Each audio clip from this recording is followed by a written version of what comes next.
Hello, and welcome to the CDO Magazine interview series. I'm Virendra Dafane, and we are partnering with CDO Magazine, MIT CDO IQ, and the International Society of Chief Data Officers in a series of interviews. Today, I have a pleasure of talking with Ranjan Sinha, IBM Fellow, Vice President and Chief Technology Officer, and he works with IBM Global Chief Data Office. So welcome, Ranjan. Thanks for joining us. Virendra, it's a pleasure to be here with you. Because Ranjan has a huge experience from IBM, and he has delivered many success stories for IBM. So let's get something from in that area. So how have you at IBM delivered AI and hybrid cloud you spoke? Is there any enterprise level examples for our audience that you can help us with? Oh, absolutely. Yeah. In fact, what we have done at the Global Chief Data Office is to develop the data and AI backbone for IBM. And that is used across IBM Enterprise. It supports tens of thousands of users, hundreds of projects on the platform, several types of personas, data engineers to data scientists to data stewards, and it's transformed business critical workflows. And so we have been in this journey for the last nearly 6 years, and we have focused on making it really easy to ingest, access data, generate insights, and eventually infuse AI into the business processes.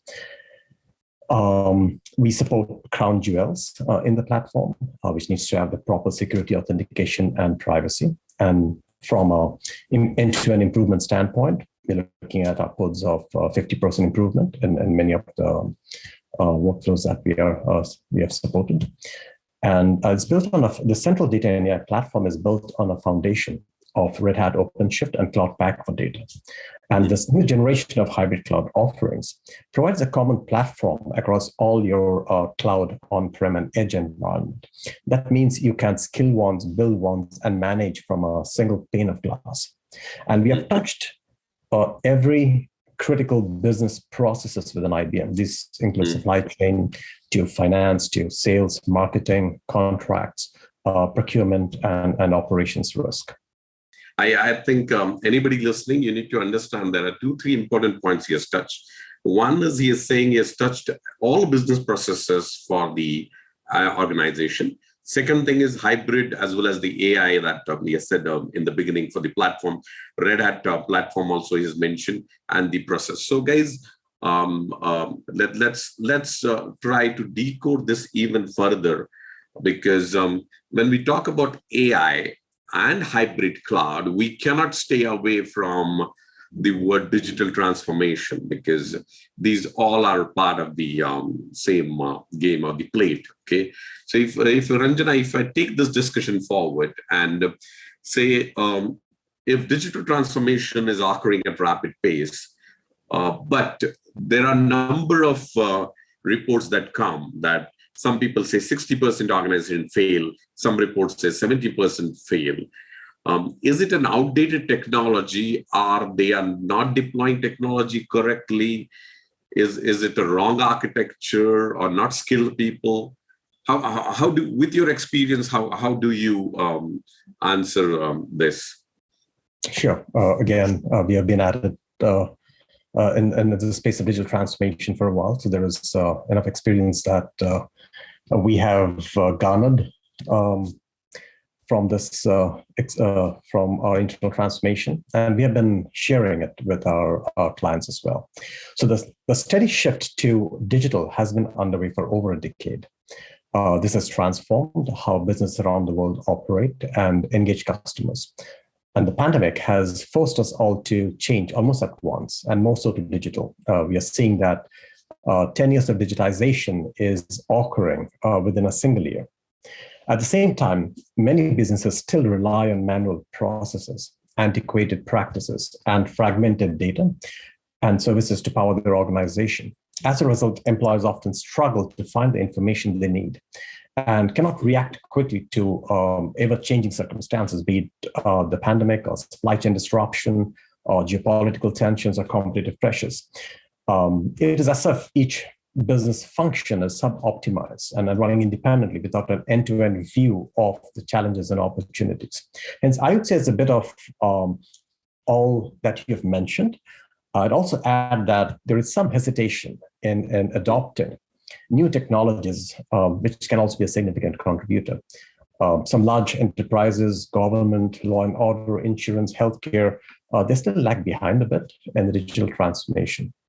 And they often point out that rules and regulations hamper the ability for rapid digital transformation. However, even within the traditional constraints of rules, a lot more of the workflows can be automated and made more intelligent. So while these domains do need a lot more coordination and interactions with multiple agencies or organizations, there is sometimes a lack of awareness and a lack of commitment from the policymakers that hinders the progress. There is one other aspect. The data challenges also makes transformation really hard. Because today data is more dispersed, they're dynamic, they're diverse, and just difficult to manage than ever before. And enterprises must juggle complex multi-vendor data environments, siloed data sets, and long data preparation cycles, all while maintaining a secure, governed, and compliant strategy. So the complexity also increases with acquisitions, which is the natural part of what happens in a large enterprise. And 80% of the time is spent preparing the data versus building the AI models. And this is also very inefficient. So our own digital transformation in the last 5 or so years have been making it easier for our clients to learn from our own experience in order to accelerate their own digital transformation. Okay, I think, Ranjan, you have covered 6 to 7 aspects. If I had to just take it in one word, you spoke about business process, you spoke about the coordination, you even spoke about awareness, you spoke about acquisition, you spoke about technology.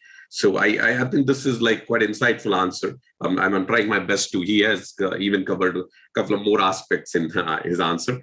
On that, if I had to just add a one-liner, the famous American company, I don't want to name this on this program, but they say they failed because they focus on volume rather than quality.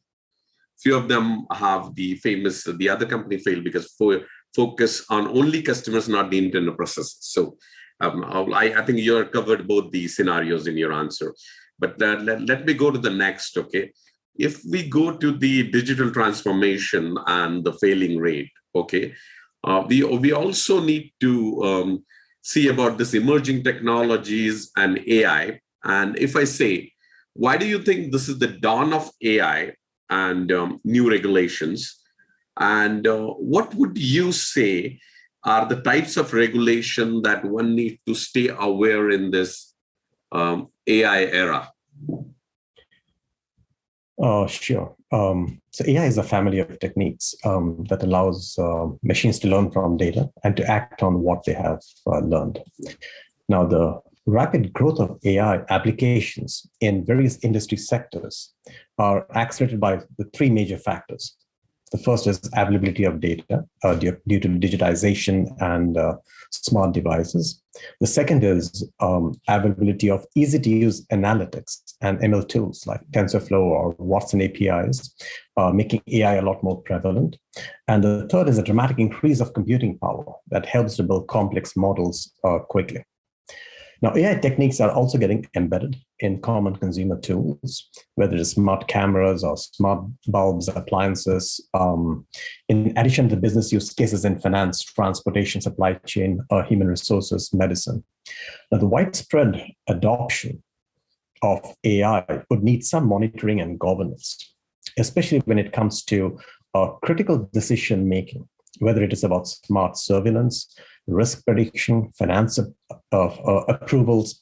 There's always a risk of bias creeping into the data and its analysis, which may actually disadvantage certain groups. And we have observed that in a lot of the use cases and news that have come out from several such instances.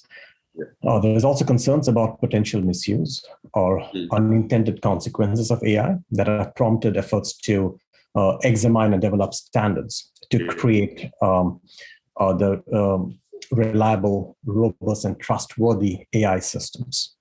Now, there's also artificial intelligence bills or resolutions that have been introduced in at least 17 states in 2021 alone, and enacted in states like Alabama, Colorado, Illinois, Mississippi. And since 2017, there's at least 60 countries have adopted some form of AI policy.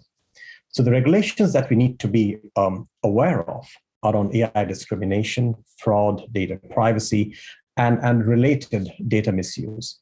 So I'd only expect that regulations on AI to only increase in future. I thank you very much, Ranjan, because I think you're not only given the business examples, but you remain very technology savvy in your answers. So thank you very much for joining me today. Please visit cdomagazine.tech for any additional interviews. Thank you very much, Ranjan Sinha, once again. Yeah.